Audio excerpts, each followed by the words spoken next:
से दिक्कत है, इतिहास को इसलिए बदला जा रहा है कि इनको संविधान से दिक्कत है, इनको भाईचारे, न्याय और बंधुता के विश्वास से दिक्कत है, इसके सिद्धांत से दिक्कत है।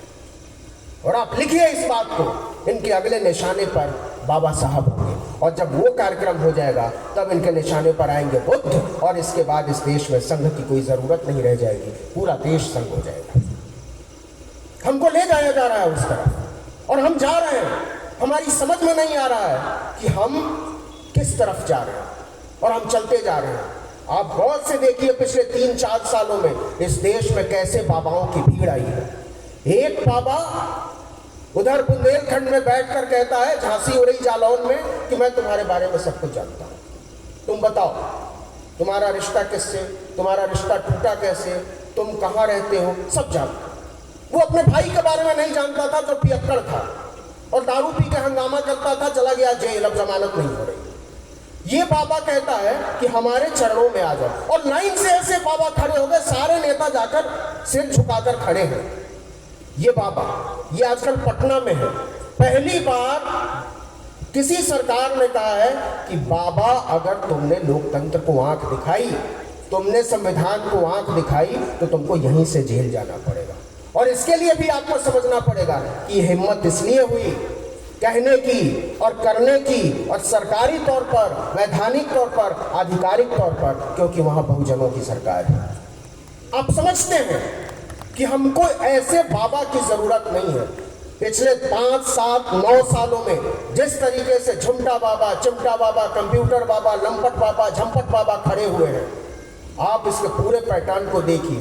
इस देश का काम ऐसे किसी भी बाबा के बगैर चल सकता है, किसी भी धीरेन्द्र बाबा के बगैर चल सकता है, किसी भी करौली बाबा के बिना चल सकता है, किसी भी कंप्यूटर बाबा के बिना चल सकता है, किसी भी झुट्टा बाबा के बिना चल सकता है। अगर इस देश का काम किसी एक बाबा के बगैर नहीं चल सकता तो हमारे बाबा साहब अम्बेडकर हैं। और अगर हमने बाबा साहब को बचा लिया, अगर हमने उनके शिक्षाओं को बचा लिया, अगर हमने उनके सिद्धांतों को बचा लिया, अगर हमने सवाल पूछने के उनके सबक को बचा लिया, तो यकीन मानिए ये सारे बाबा भीख मांगते हुए नजर आएंगे इसी दरवाजे पर। लेकिन सवाल है कि क्या हम इस सब समझने को तैयार हैं, और क्या हम इतनी दूर तक जाने को तैयार हैं जहां तक हमको ले जाया जा रहा है। अब देखिए कि कैसे लाइन से हमको खत्म किया जा रहा है। खत्म ऐसे किया जा रहा है कि ये कहते हैं कि तुम अपनी बात करोगे कैसे, तुम्हारे पास तो मीडिया है नहीं।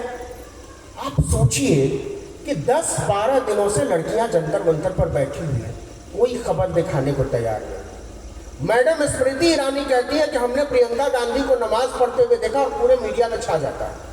कोई नहीं पूछता कि कहाँ देखा है, कब देखा है, और क्या ये कोई अपराध है। नमाज पढ़ना क्या कोई गुनाह है, क्या कोई गलती है, ऐसा करना कोई नहीं पूछता। वो जो चाहते हैं वो कर रहे हैं, और वो चाहते क्या है, वो चाहते ये हैं कि इस देश में कभी भी बहुजनों का राज न आए। वो चाहते ये हैं कि कभी भी बहुजन पढ़ाई न कर पाए। वो चाहते ये हैं कि बहुजन आंख से आंख मिलाकर बात न कर पाए।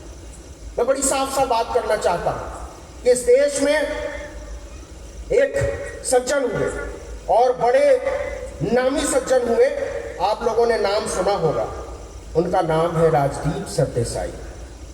इसी महाराष्ट्र गोवा के रहने वाले थे। राजदीप सरदेसाई ने एक ट्वीट किया कुछ समय पहले, 2014 के आसपास। उन्होंने ट्वीट क्या किया, उन्होंने ट्वीट ये किया कि 2 GSPs इन गोवा कैबिनेट, गोवा के कैबिनेट में 2 GSP, proud moment for GSP। GSP समझते हैं? GSP का मतलब हुआ गौड़ सारस्वत ब्राह्मण। राजदीप सरदेसाई जैसे पढ़े लिखे आदमी को यह समझ में आता है कि हमारे लिए प्राउड मोमेंट ये है कि हमारा पट्टा जो है मंत्री हो गया है, और उनकी पूरी पहचान, उनकी पूरी पढ़ाई लिखाई जो है वो जूते के तल्ले में चली जाती है। मतलब वो आदमी यहां से नहीं यहां से सोचता है, और हम लोग सोचते हैं यार ये क्या ग्रेट आदमी है। इस देश में बहुत बड़ा मीडिया हाउस है, उसका नाम है इंडिया टुडे ग्रुप, आपने नाम सुना होगा। इंडिया टुडे उनकी मैगजीन है। इंडिया टुडे के नाम से ही वो टेलीविज़न चैनल चलाते हैं। पहले वो हेडलाइंस टुडे हुआ करता था, उसी में आज तक नाम का एक चैनल चलता है। उन्हीं का एक ब्रांड है लल्लन टॉप। उसके दरवाजे पर लिखा है ब्राह्मणों के द्वारा, ब्राह्मणों के लिए, सिर्फ ब्राह्मणों की एंट्री। वहां 30 लोगों की एक लिस्ट निकली है कि 30 लोग जो वहां काम करते हैं उसमें 29 नहीं 30 के 30 ब्राह्मण हैं। तो आप सोच लीजिए, समझ लीजिए कि जहां, और आपको क्या लगता है कि ये लोग अचानक से आ गए हैं? कोई परीक्षा नहीं होती है मीडिया हाउस में दाखिल होने के लिए। आप एकदम, अगर आप गलतफहमी में हैं कि कोई रिटन टेस्ट होता है, नहीं, आपके माथे पर जो लिखा हुआ है वही आपका सीवी है, वही आपका बायोडाटा है, वही आपकी डिग्री है। ये पंडित जी लोग जब जाते हैं और वहाँ कहते हैं कि जी हुजूर मैं एमए पास हूँ, तो मान लिया जाता है कि आप एमए पास। कोई नहीं पूछता कि आप क्या करके आए हैं, लिखना पढ़ना जानते हैं नहीं, बोलना जानते हैं नहीं। तो वो लोग क्या फैलाते हैं, वो क्या करते हैं? वही लोग खुशी जाहिर करते हैं कि इस देश में एनकाउंटर की संस्कृति आनी चाहिए, और यही इंसाफ का तरीका है। जिस तरीके से एनकाउंटर को भारतीय राजनीति का हिस्सा बना दिया गया, उसको गौरवशाली अध्याय बना दिया गया, उस पर सवाल करना बंद कर दिया गया, उससे पता चलता है कि आप हमको कहाँ लेकर जाना चाहते हैं। लेकिन आप कफील खान पर कैसे सोचते हो ये बताइए, आप शर्जील इमाम पर कैसे सोचते हो, आप सिद्दीक कप्पन पर कैसे सोचते हो, आप चंद्रशेखर रावण पर कैसे सोचते हो, आप जिग्नेश मेवाणी पर कैसे सोचते हो, ये भी आपको बताना पड़ेगा। तो हमारे पास जब तक मीडिया नहीं होगा हम कुछ नहीं कर पाएंगे, और मीडिया खड़ा करने की जरूरत है। और यह कोई बहुत बड़ा काम नहीं है, बहुत चुटकियों का काम है, यह करना ही पड़ेगा। आपसे मैं एक सवाल पूछता हूं और आप गौर कीजिए कि ये वाली जो सरकार है, विकासवादी सरकार, राम राज्य वाली सरकार, जो सरकार विकास का मतलब बताती है कि रिसर्च की सीटें कम कर दो, नौकरी कम कर दो, चीज़ें महंगी कर दो, लोगों को पढ़ने लिखने मत दो, लोगों को इलाज मत मिल, ये इनके लिए विकास का मतलब है। तो ये जो विकासवादी सरकार है, ये तो पिछले 9 साल से है। इसके पहले तो दूसरी सरकारें थी, उसमें बहुत सारे लोग जो थे वो बहुजन तबके के भी थे अलग अलग राज्यों में। आप बताइए, 2 साल पहले 5 जन्य नाम की पत्रिका ने, ऑर्गेनाइजर नाम की पत्रिका ने 75वां वर्षगांठ बनाया, अपना सालगिरह। 75 साल हो गए 5 जन्य को, ऑर्गेनाइजर को। ये लोग क्या करते हैं कि अपनी चीजों को जिंदा रखते हैं। इनको पता है कि आने वाले दिनों में इसकी जरूरत पड़ेगी, और जरूरत न भी पड़े तो इसका महत्व होगा, प्रतीकात्मक महत्व होगा। लेकिन हम कृतज्ञ लोग हैं, हम दरअसल कृतज्ञ लोग हैं। हमको हमारे पुरखों ने विरसे में जो सौंपा, हम उसको भूल जाने वाले लोग हैं, हम उसकी कमाई खाकर भटक जाने वाले लोग हैं। नहीं तो बताना पड़ेगा कि इस देश में मूक नायक नाम का अखबार क्यों बंद हुआ और अब वो क्यों नहीं निकलता है। हमको बैठकर सोचना पड़ेगा कि जनता क्यों नहीं निकलता। हमको सोचना पड़ेगा कि बहिष्कृत भारत की हालत क्या है। हमको सोचना पड़ेगा कि कोदू अरासू का मतलब क्या है, कहाँ चला गया। हमको सोचना पड़ेगा कि पेरियार ने जो जस्टिस शुरू किया था उसकी स्थिति क्या है। हम कहते तो हैं कि 100 में 90 हम हैं, 90 भाग हमारा है, धन धरती और राजपाट में 90 भाग हमारा है। तो अगर हम 90 हैं तो हमारा 90 का हिस्सा कहाँ है? अगर हम 90 हैं तो इस देश की हुकूमत में हमारी हिस्सेदारी कहाँ है? अगर हम 90 हैं तो इस देश की जुडिशरी में, इस देश के विश्वविद्यालयों में, इस देश के पढ़ने लिखने वाले लोगों में, इस देश के अधिकारियों में हमारा हिस्सा कहाँ है? इस देश की मीडिया में हमारा हिस्सा कहाँ है? और अगर हमारा हिस्सा नहीं है तो हमको हिस्सा लेना पड़ेगा, और अगर मांग कर नहीं मिलता है तो वो हिस्सा छीन कर लेना पड़ेगा, खरीद कर लेना पड़ेगा, जैसे हो पड़े। लोकतांत्रिक रास्ते से कोई भी संघर्ष हो रहा है। हम लोकतंत्र के हामी लोग हैं, हम संविधान के हामी लोग हैं, हम इस देश को चलाने वाले लोग हैं, हम इस देश को बनाने वाले लोग हैं, हम इस देश के मूल निवासी हैं, और हम तय करेंगे ये देश कैसे चलेगा। लेकिन आप जो हमसे अधिकार छीनना चाहते हो, आप सोचिए कि जब इसको छीनने की बात आएगी तो हम कहाँ तक जाएंगे। एक पतली सी किताब आती है, धर्म की किताब है, उसमें कथा लिखी हुई। वो कथा ये कहती है कि अगर तुम नहीं सुनोगे इसको मन से, तो अगर तुम स्त्री हो और तुम विवाहित हो तो तुम्हारा पति मर जाएगा। अगर तुम पुरुष हो, तुम व्यापारी हो, तो तुम्हारा व्यापार डूब जाएगा, तुम्हारा बच्चा मर जाएगा, तुम्हारा जहाज डूब जाएगा। और जैसे ही कथा सुन लोगे फिर से वो सारी चीजें वापस, ये लिखा है उस किताब में, और उसको हर महीने सुनते हैं लोग। अरे साहब, वो कथा सुनाई जाती है कई मीडिया घरानों में, जब वो कोई खास आयोजन करते हैं उसके मालिकान बैठ के वो कथा सुनते हैं कि वाकई उनको लगता है कि नहीं तो सब कारोबार डूब जाएगा, मर जाएंगे, बच्चा चला जाएगा। एक पतली सी 8 पन्ने की किताब ने हमको 200 साल से 400 साल से डरा के रखा है, हमारे लोगों को नर्क में धकेल के रखा है, हमको सवाल पूछने के अधिकार से वंचित रखा है। जरा सोचिए कि दिन भर जो मीडिया जहर उगल रहा है, जो आपको बता रहा है कि सच ये नहीं ये है, जो आपको बता रहा है कि राष्ट्रवाद ये नहीं ये है, जो आपको बता रहा है कि न्याय ये नहीं ये है, जो आपको बता रहा है कि बंधुत्व ये नहीं ये है, सोचिए उसका आतंक कितना बड़ा होगा। और इन आतंकवादियों के बीच में हम अपने लिए ज्ञान की रोशनी खोजते हैं। ये चुनौती बहुत बड़ी है दोस्तों, ये चुनौती बहुत बड़ी इसलिए है कि हमको सोचना पड़ेगा कि आप जो कहते हो कि देश को खतरा है, आप जो कहते हो कि राष्ट्रीय सुरक्षा को खतरा है, ये खतरा किससे है? ये खतरा किसी गुंडे मवाली से है? ये खतरा किसी दुश्मन से है? या फिर इस देश के नौजवानों से है? या फिर इस देश के पढ़ने लिखने वाले लोगों से है? या इस देश के सोचने वाले लोगों से है? आप सोच कर देखिए कि इस मुल्क की जेलों में कौन लोग डाले जा रहे हैं। इस मुल्क की जेलों में डाले जा रहे हैं पढ़ने वाले लोग, पढ़ाने वाले लोग, सोचने वाले लोग, लिखने वाले लोग, भाषण देने वाले लोग, विचार करने वाले लोग। इस देश में इन लोगों को जेलों में इसलिए डाला जा रहा है क्योंकि आप सोचने, समझने, सवाल पूछने की ताकत को खत्म करना चाहते हैं। आप नहीं चाहते हैं कि आपसे कोई पूछे कि आपने इस मुल्क में आग क्यों लगाई। आप नहीं चाहते हैं कि आपसे कोई पूछे संविधान का राज खत्म कैसे हो रहा है। आप नहीं चाहते हैं कि आप पूछें कि इस देश की अदालतें इंसाफ क्यों नहीं कर पा रही हैं। आप नहीं चाहते हैं कि इस देश का नौजवान पूछे कि हमारे पास नौकरी क्यों नहीं है। आप नहीं चाहते हैं कि इस देश का बच्चा पूछे कि हमारे पास दूध क्यों नहीं है। आप नहीं चाहते कि इस देश के बुजुर्ग पूछे कि हमारी दवाई का।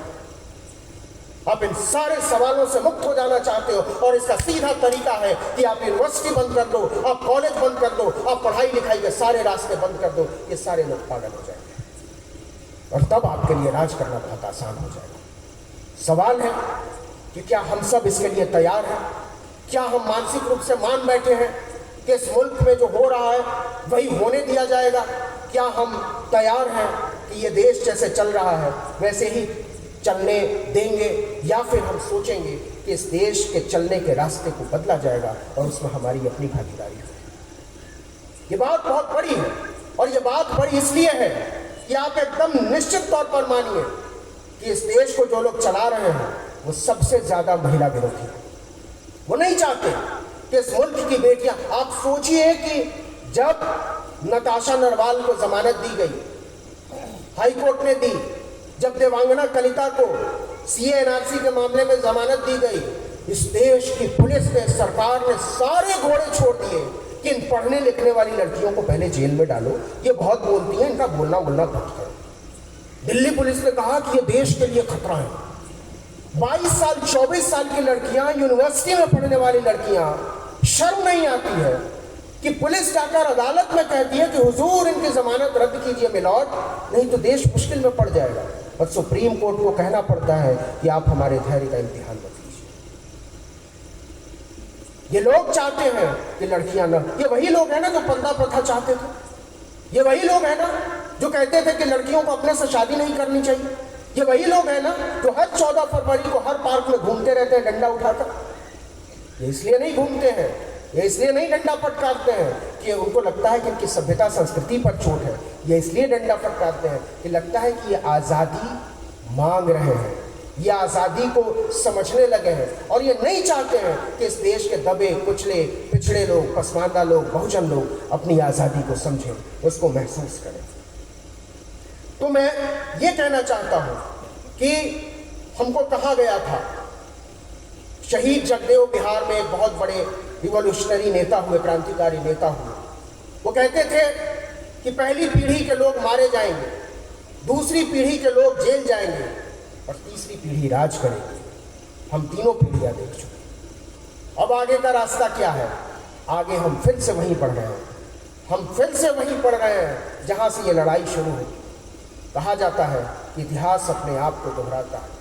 लोगों को लग रहा था आज से 10 साल पहले कि बाबा साहब खत्म हो जाएंगे, लोगों को लग रहा था कि पेरियार खत्म हो जाएंगे, लोगों को लग रहा था कि ज्योतिबा फुले और माता सावित्रीबाई फुले के बारे में कोई बात नहीं करेगा, लेकिन आज उल्टा हो रहा है।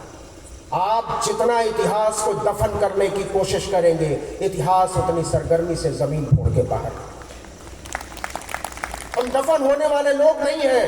हमने मिट्टी खोदकर पेड़ उगाए, हमने मिट्टी खोदकर सड़कें बनाई, नहरें हमने बनाई। हम जानते हैं हमारा इतिहास क्या है। हम कमेरे लोग हैं, हम इस देश के लुटेरे लोगों को अपने ऊपर राज नहीं करने देंगे। एक चीज है जो कहनी है, जो बतानी है और जो मुझे भी समझनी है कि आगे का रास्ता कहाँ जाता है, हम किस तरफ जा रहे हैं। क्योंकि एक बड़े कवि हुए, उनका नाम था गोपाल सिंह नेपाली। उन्होंने कहा था कि तुझ सा लहरों में बह लेता तो मैं भी सत्ता गह लेता, ईमान बेचता चलता तो मैं भी महलों में रह लेता। यही बाबा साहब की ट्रेजेडी थी कि उन्होंने ईमान बेचने से इनकार कर दिया। उन्होंने गांधी से पंगा लिया, उन्होंने नेहरू से लड़ाई की। इसलिए नहीं कि उनकी जिंदगी में ऐशो आराम आए, इसलिए नहीं कि उनका जीवन कुछ सुखद हो जाएगा, इसलिए कि आने वाली पीढ़ियों को उनका हक और अधिकार मिले, इसलिए कि हम गूंगे लोगों को जुबान मिल सके, हम समझ सकें कि हमारी विरासत क्या है, हम समझ सकें कि हमारे पीछे जो लोग हमको अपनी थाती छोड़ गए हैं उसको संभालने का तसव्वुर, उसका सलीका क्या होगा। ये बात बहुत गंभीरता से कहना चाहता हूँ और इसलिए कहना चाहता हूँ कि जब पढ़ाई लिखाई पर हमला होने लगे मेरे दोस्त, जब शिक्षा पर हमला होने लगे, जब संविधान पर हमला होने लगे, जब लोकतंत्र की सोच पर हमला होने लगे, तो आप बच जाओगे ऐसा कभी मत सोचना। अगर इस देश का संविधान नहीं बचेगा, अगर इस देश का लोकतंत्र नहीं बचेगा, अगर बराबरी, न्याय और बंधुत्व का विचार नहीं बचेगा तो हम भी नहीं बचेंगे। इसलिए किसी भी सूरत में, और आप सोचिए कि कौन लोग, किन लोगों को दिक्कत है इस देश की हुकूमत से, आप चुन चुन कर उन लोगों को परेशान कर रहे हो, जेलों में डाल रहे हो जो लोग इस देश की वैचारिकी के स्तंभ थे। आपने जेल में किसको डाला? आपने डाला लालू यादव को। आपने जेल में किसको डाला?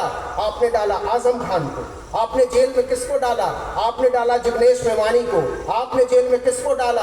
आपने डाला चंद्रशेखर रावण को। और इस देश की राजधानी में बीच सड़क पर हजारों लोगों के बीच देश के गद्दारों को जूते मारो कहने वाले लोग आराम से घूमते हैं और किसी को कोई फर्क नहीं पड़ता। मैं ये बात इसलिए कहना चाहता हूं कि जब आपके लोगों पर आंच आए, जब आपके लोगों पर सवाल उठे, जब आपके लोगों को बदनाम करने की कोशिश हो, तो उनको बचाना, उन पर सवाल मत करो। उनको बचाना क्योंकि वो तुम्हारे लिए लड़े, उनको बचाना क्योंकि वो तुम्हारी आंखों में सपने देखना चाहते थे, उनको बचाना क्योंकि वो चाहते थे कि इस देश में बराबरी, न्याय और बंधुत्व का विचार बचा रहे। वो हमारे विचारों के लिए लड़े, इसलिए बचाना, इसलिए नहीं कि वो लोग अपने लिए कुछ चाहते थे। हम बड़े भोले लोग हैं, हम बड़ी जल्दी बहकावे में आते हैं। हमको बताया जाता है कि आपका फला आदमी भ्रष्ट है, हम मान लेते हैं भ्रष्ट होगा। हमारे लोगों को कहा जाता है कि फला आदमी ने ये कर दिया तो हम मान लेते हैं। अरे भाई, वो तो अपने हत्यारे, लुटेरे, बलात्कारियों को बचा रहे हैं। बिल्किस बानो के सजा याफ्ता बलात्कारियों को बचा रहे हैं। वो किसानों को कुचल देने वालों को बचा रहे हैं, और हम अपने लिए लड़ने वाले लोगों से सवाल पूछ रहे हैं कि तुम गलत हो। ये सोच बदलनी पड़ेगी। ये सोच इसलिए बदलनी पड़ेगी कि बिना ये सोच बदले हुए हम सब एक नहीं हो सकते। मैं अंत में कहना चाहता हूं कि हमको एक बड़े एका की जरूरत है।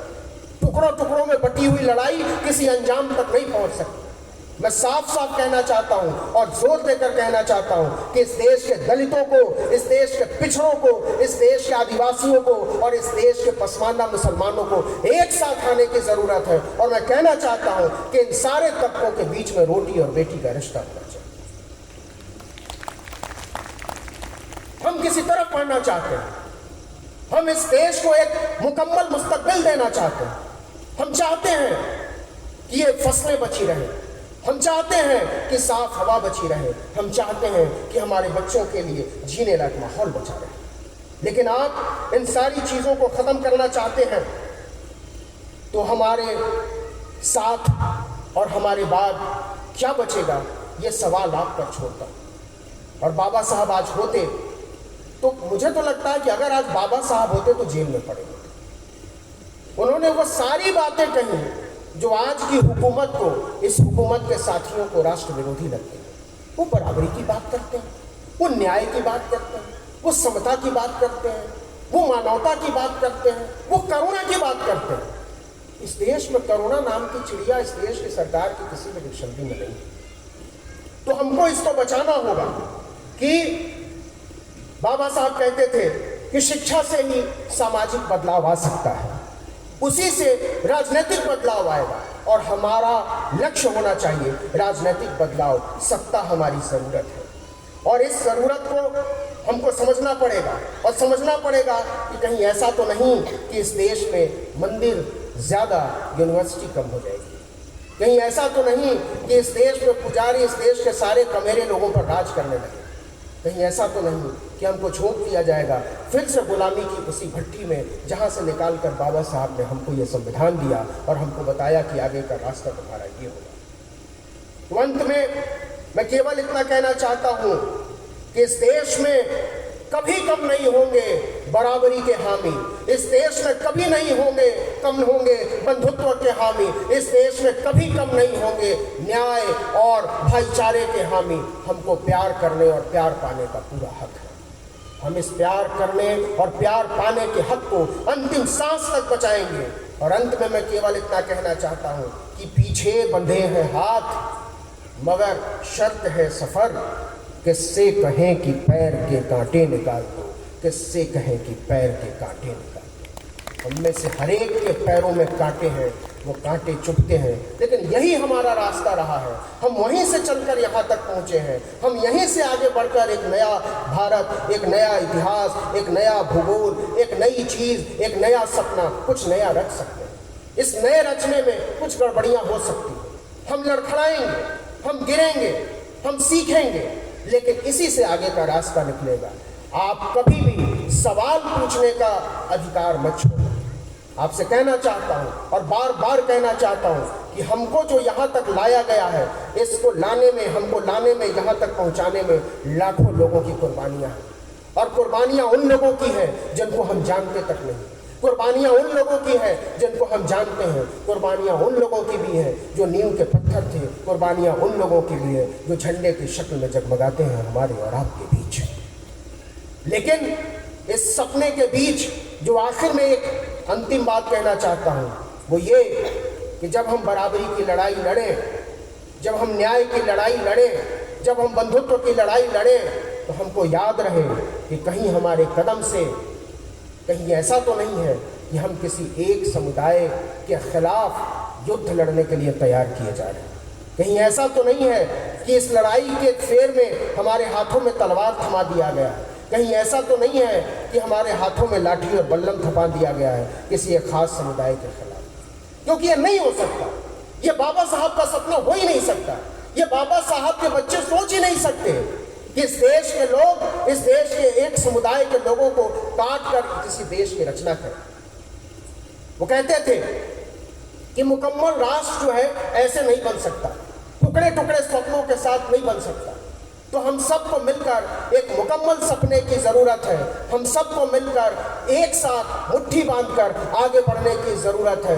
हमको सोचने की ज़रूरत है कि हम जिन लोगों के भरोसे यहाँ तक पहुँचे, हमें सोचने की ज़रूरत है कि हम जिन लोगों की बुनियाद पर इतनी ऊंचाई तक आए, हमको सोचने की ज़रूरत है कि हाथों में जो मशाल लेकर हम चले, जो झंडा लेकर हम चले, जो विचार लेकर हम चले, उस विचार की अंतिम मंजिल क्या होगी। इसके अलावा कुछ नहीं हो सकती कि इस मुल्क में ही नहीं, इस दुनिया में न्याय बचा रहे, बंधुत्व बचा रहे, प्यार बचा रहे, भाईचारा बचा रहे। और इसलिए अंतिम तौर पर मैं कहना चाहता हूँ कि करा के दंगा, जला के बस्ती, मुआवजा बांटता है जो अब, उठो के मिलजुल करके हमको है उसका खाना खराब करना।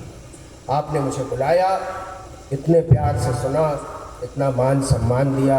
ये मेरा सौभाग्य है, मैं ये कर्ज शायद कभी उतार नहीं पाऊंगा। जय भीम, जय लोकतंत्र, जय संविधान।